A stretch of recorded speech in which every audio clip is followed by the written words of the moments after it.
Hero Vijay దేవరకొండను ED అధికారులు విచారిస్తున్నారు. Betting apps promotion కేసులో ED విచారణకు ఇవాళ ఉదయం విజయ్ దేవరకొండ హాజరయ్యారు. చట్ట విరుద్ధ యాప్స్ కు ఈ ప్రమోషన్ ఎందుకు చేశారని ఈ నేపథ్యంలో విజయ్ దేవరకొండను ఈడీ ప్రశ్నించినట్టుగా సమాచారం. మనీ లాండరింగ్ కోణాల్లో ఈడీ విచారిస్తున్నట్టుగా తెలుస్తోంది. బెట్టింగ్ యాప్ల నుంచి తీసుకున్న నగదు, కమిషన్లపై ఈడీ అధికారులు ఆరా తీస్తున్నట్టుగా సమాచారం. ఈ కేసుకు సంబంధించి అధికారులు పలు ప్రశ్నలు అడుగుతున్నట్టుగా తెలుస్తోంది. అలాగే విజయ్ దేవరకొండ స్టేట్మెంట్ ను అధికారులు రికార్డ్ చేస్తున్నారు.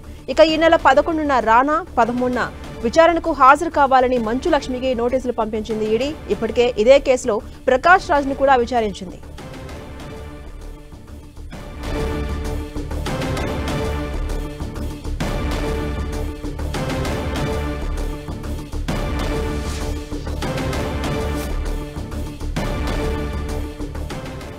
హీరో విజయ్ దేవరకొండను ఈడీ అధికారులు విచారిస్తున్నారు. బెట్టింగ్ యాప్స్ ప్రమోషన్ కేసులో ఈడీ విచారణ ఎదుర్కొంటున్నారు విజయ్ దేవరకొండ. ఇవాళ ఉదయం విజయ్ దేవరకొండ ఈడీ ముందు హాజరయ్యారు.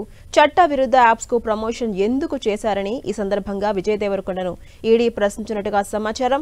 ఇక మనీ లాండరింగ్ కోణాల్లోనూ ఈడీ విచారిస్తున్నట్టుగా తెలుస్తోంది. బెట్టింగ్ యాప్ల నుంచి తీసుకున్న నగదు, కమిషన్లపై ఈడీ ప్రధానంగా ఆరా తీస్తున్నట్టుగా తెలుస్తోంది. ఈ కేసుకు సంబంధించి అధికారులు పలు ప్రశ్నలు అడుగుతున్నట్టుగా తెలుస్తోంది. అలాగే విజయ్ దేవరకొండ స్టేట్మెంట్ ను అధికారులు రికార్డ్ చేస్తున్నారు. ఇక ఈ నెల 11న రానా విచారణకు హాజరు కాబోతున్నారు. 13న విచారణకు హాజరు కావాలని మంచు లక్ష్మికి నోటీసులు పంపించింది ఈడీ. ఇప్పటికే ఇదే కేసులో ప్రకాష్ రాజ్ ను కూడా విచారించింది ఈడీ.